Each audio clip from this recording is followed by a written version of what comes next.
तो दोस्तों, आज हम देखने वाले हैं कि एक कसम खा लेता है कि वह 40 दिन तक का इस्तेमाल नहीं करेगा और ना ही किसी लड़की के साथ संबंध बनाएगा। मूवी की शुरुआत में हम मेट नाम के को देखते हैं जो गर्लफ्रेंड बनाने में एक्सपर्ट है।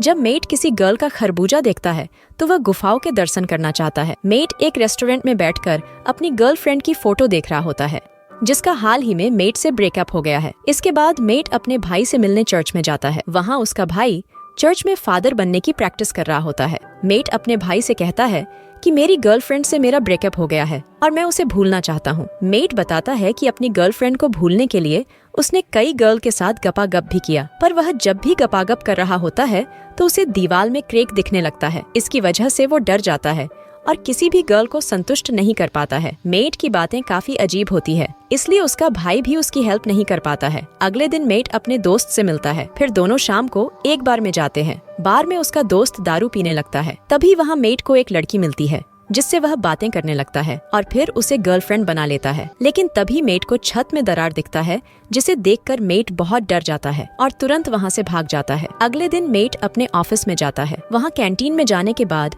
मेट को पता चलता है कि उसकी एक्स गर्लफ्रेंड की एंगेजमेंट हो रही है। यह सुनकर मेट को बहुत बुरा लगता है। इसके बाद मेट भागते हुए उस जगह पर जाता है जहां आज उसके गर्लफ्रेंड की एंगेजमेंट हो रही होती है, परंतु मेट को पहुंचने में बहुत देर हो जाती है। वहां पहुंचने के बाद मेट को बहुत दुख होता है, लेकिन तभी उसे वहां पर एक लड़की दिखती है। मेट उस लड़की से बातें करता है। इसके बाद मेट अपने भाई के पास जाता है और सारी घटना की जानकारी देता है और उदास मन से अपने भाई से कहता है कि मैं अगले 40 दिनों तक अपने हाथों का इस्तेमाल बिल्कुल नहीं करूंगा। इसके बाद उसका भाई मेट का मजाक बनाता है, परंतु मत अपने भाई को विश्वास दिलाता है कि वह यह कसम पूरी करके रहेगा। इसके बाद मेट घर पहुंचकर उन सारी चीजों को हटा देता है, जैसे कि सीडी पिक्चर मैगजीन, यहाँ तक निकोल की पिक्चर भी। मेट अपना पहला दिन बहुत ही आसानी से कंप्लीट कर लेता है। इसके बाद वह खुद को बिजी रखने के लिए बहुत से छोटे मोटे काम करता है। तभी वहाँ रेन आता है। वह मेट से क्लब चलने के लिए कहता है, लेकिन मेट उसे मना कर देता है। मेट बहाना बनाता है कि उसे कपड़े धोने हैं, इसलिए वह क्लब नहीं जा सकता है। शाम को मेट जब लॉन्ड्री में जाता है तो वहाँ उसे एक लड़की मिलती है। उस लड़की का नाम एरिका होता है। एरिका को मेट पसंद आने लगता है। एरिका और मेट दोनों आपस में बातें करते हैं, लेकिन मेट अपने वादे के अनुसार उसमें कोई भी इंटरेस्ट नहीं दिखाता है। मेट वहाँ गूंगा होने का बहाना करता है क्योंकि उसने 40 दिन तक इन सब से दूर रहने की कसम खाई थी। इसके बाद एरिका मेट से कहती है, तुमसे फिर मुलाकात होगी। इसके बाद एरिका वहाँ से चली जाती है। अब 1 सप्ताह हो चुका है। मेट ने 1 सप्ताह से कुछ भी नहीं किया है। वह अपने काम पर बहुत ध्यान देता है। उसका काम देखकर उसका बॉस भी खुश होता है। दूसरी ओर हम रेन को देखते हैं। उसे मेट के गंदे मैगजीन डस्टबिन में मिलते हैं। वह उन मैगजीन को लेकर मेट के पास जाता है और उससे इसकी वजह पूछता है। मेट उसे अपने 40 दिन वाली बात को बताता है। धीरे धीरे यह बात पूरे ऑफिस में फैल जाती है क्योंकि रेन ने यह बात सबको बता दिया था। मेट के कुछ दोस्त इस बात को इंटरनेट पर भी डाल देते हैं। अब यह बात पूरे शहर में फैल चुकी होती है। धीरे धीरे सब लोग मेट पर सट्टा लगाते हैं। अगर मेट 40 दिन तक कंट्रोल नहीं कर पाता है तो सट्टा लगाने वाले लोगों को पैसे मिलेंगे। मेट के प्रॉमिस के बारे में सब लोग जान गए थे, लेकिन मेट को यह सब बातें मालूम नहीं थी। जो यहाँ मेट के ऑफिस में काम करती है उनके बीच भी यह बात पहुँच जाती है। यह लड़कियाँ आपस में कहती हैं, तुम लोगों को क्या लगता है, क्या मेट अपने आप को रोक पाएगा? तभी दूसरी लड़की कहती है, मेट 40 दिन तो क्या, अब 40 मिनट भी नहीं रोक पाएगा। इसके बाद वह मेट के पास जाने लगती है। उस वक्त मेट अपना काम कर रहा था। तभी वह की मेट के पास आती है। मेट किसी तरह अपने अंदर कंट्रोल लाता है और वहाँ से चला जाता है। अगली सीन में जब मेट कपड़े धोने के लिए लॉन्ड्री में जाता है तो उसे वहाँ फिर से एरिका मिलती है। मेट उससे बातें करने लगता है। इसका मतलब ये है कि अब मेट भी एरिका को पसंद करने लगा है।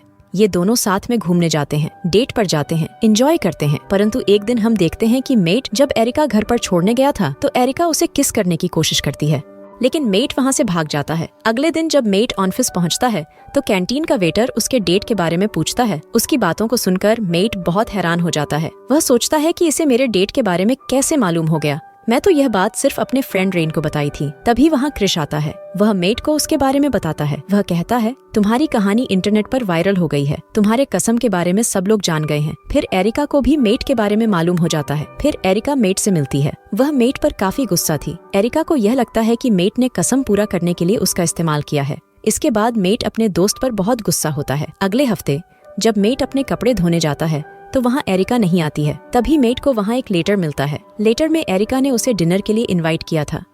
इसके बाद मेट एरिका से मिलता है। तभी मेट को उसकी एक गर्लफ्रेंड निकोल दिखाई देती है जो किसी दूसरे लड़के के साथ होती है। निकोल को देखकर मेट उदास हो जाता है और वह तबीयत का बहाना बनाकर वहां से जाने लगता है। लेकिन गलती से उसके शर्ट में आग लग जाती है, जिसकी वजह से वह चीखने लगता है। सब लोग मेट को देखने लगते हैं। तभी निकोल भी मेट को देख लेती है। फिर निकोल मेट के पास आती है और उससे बातें करने लगती है। यहाँ मेट एरिका को निकोल से मिलवाता है। एरिका फिर से मेट पर गुस्सा हो जाती है। वह कहती है कि तुमने अपने गर्लफ्रेंड के बारे में क्यों नहीं बताया। इसके बाद वह गुस्से में वहाँ से जाने लगती है। अगले दिन ऑफिस में जब मेट अपना काम कर रहा था, तभी वहाँ दो आती है और मेट की कसम तोड़वाने के लिए, लेकिन किसी तरह मेट यहाँ से बचकर निकल जाता है। फिर मेट अपने भाई के पास जाता है। मेट अपने भाई से कहता है, उसका भाई मेट को समझाते हुए कहता है कि हमें डैड के पास चलना चाहिए। इसके बाद दोनों भाई अपने पेरेंट्स के पास जाते हैं। तभी मेट के डैड उसे अपनी जवानी के बारे में बताते हैं। वह अपने सेक्सुअल लाइफ के बारे में भी बताते हैं। यह सुनकर मेट को बहुत अजीब लगता है और वह यहाँ से जल्दी से निकल जाता है। मेट किसी तरह 35 दिन बिता लेता है। फिर हम यहाँ पर एक सपोले मित्र को देखते हैं जो उसकी ही ऑफिस में काम करता है। फिर हम देखते हैं कि मेट का दोस्त उसके जूस में एक दवाई मिलाता है, जिससे कि मेट शर्त हार जाए मिला देता है। लेकिन मेट उस जूस को नहीं पीता है। फिर उस जूस को मेट का बॉस पी जाता है। जूस पीने के बाद दवाई का असर दिखना शुरू हो जाता है। वहीं दूसरी ओर मेट फ्रेंड उसे ढूंढते हुए उसके ऑफिस में आता है। उसे ऐसा लगता है कि वह जूस पी लिया है। इसके बाद वह मेट से कहता है, तो मैं यह शर्त जीत जाऊंगा और इनाम में मुझे 18,000 मिलेंगे, जिसे मैं और तुम आधा आधा बांट लेंगे। उसकी बात सुनकर मेट लालच में आ जाता है। इसके बाद मेट टिश्यू लेकर सीधा बाथरूम में चला जाता है। इसके बाद वह सपोला दोस्त बहुत खुश हो रहा था क्योंकि वह शर्त जीतने वाला था।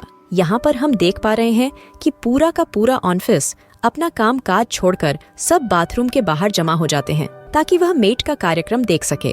तो वह समझ जाता है कि यह उसका बॉस है।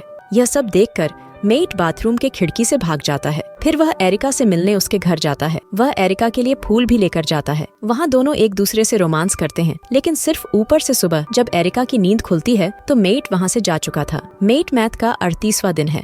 मेट को एक प्रेजेंटेशन देना था। जब मेट ऑफिस पहुँचता है, जब मेट घर पहुँचता है तो निकोल उससे मिलने के लिए आती है। निकोल को देखकर मेट को काफी अजीब लगता है। निकोल मेट से कहती है कि उसका उसके बॉयफ्रेंड से ब्रेकअप हो गया है। वह फिर से मेट के साथ रहना चाहती है, लेकिन मेट निकोल से कहता है कि वह अब उसके साथ नहीं रह सकता है।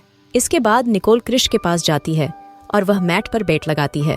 क्रिश निकोल को बताता है कि जैसे ही मेट के 40 दिन पूरे होंगे, वह एरिका के साथ इंटीमेट होगा। यह सुनकर निकोल को बहुत गुस्सा आता है। वह क्रिश से कहती है कि वह 40 दिन से पहले ही मेट के साथ इंटीमेट होगी।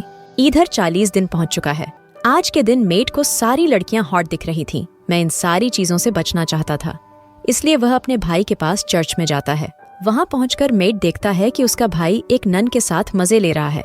मेट ने भाई से कहता है कि मुझे अब सारी लड़कियां हॉट दिखाई दे रही है, लेकिन मेट का भाई उससे कहता है कि यहाँ मैं खुद को कंट्रोल नहीं कर पा रहा हूँ, तो मैं तुम्हारी हेल्प कैसे करूँ। शाम में जब मेट घर आता है तो रेन वहाँ एक गर्ल को बुलाता है। जब मेट से रहा नहीं जाता तो मेट रेन से कहता है कि मुझे बेड से बांध दो, वरना मैं खुद को कंट्रोल नहीं कर पाऊंगा। रेन भी अपने दोस्त की हेल्प करता है। वह मेट को बेड से बांध देता है। फिर वह उसे गर्ल को लेकर वहाँ से चला जाता है। दूसरी ओर एरिका मत से मिलने के लिए तैयार हो रही थी, क्योंकि आज मेट का 40 दिन पूरा होने वाला था। जैसे ही 40 दिन पूरा होगा, एरिका और मेट एक दूसरे से खूब गपागप करेंगे। मेट अपने बेड में बंधा हुआ सो जाता है, लेकिन उसे काफी गंदे गंदे सपने आते हैं। मेट को ऐसा लगता है कि वह सपने में बहुत कुछ कर रहा है, मगर रियलिटी में वहाँ निकोल आई थी और वह मेट के साथ वह गपागप कर रही थी। इधर एरिया जब मेरे के पास आ रही थी, वह निकोल को जाते हुए देखकर रोने लगती है। उसे ऐसा लगता है कि मेट ने उसे धोखा दिया है। एरिका नाराज होकर वहीं से लौट जाती है। कुछ दिन बाद मेट एरिका से मिलता है और उसे मनाने लगता है। एरिका मान जाती है। फिर दोनों एक साथ बहुत खुश होते और एक दूसरे के साथ गपागप करते हैं। एरिका और मेट रोमांस कर रहे थे तो मेट के दोस्त रूम के बाहर कि मेट कितनी देर तक बेड पर टिक पाएगा, और मूवी यहीं खत्म हो जाती है।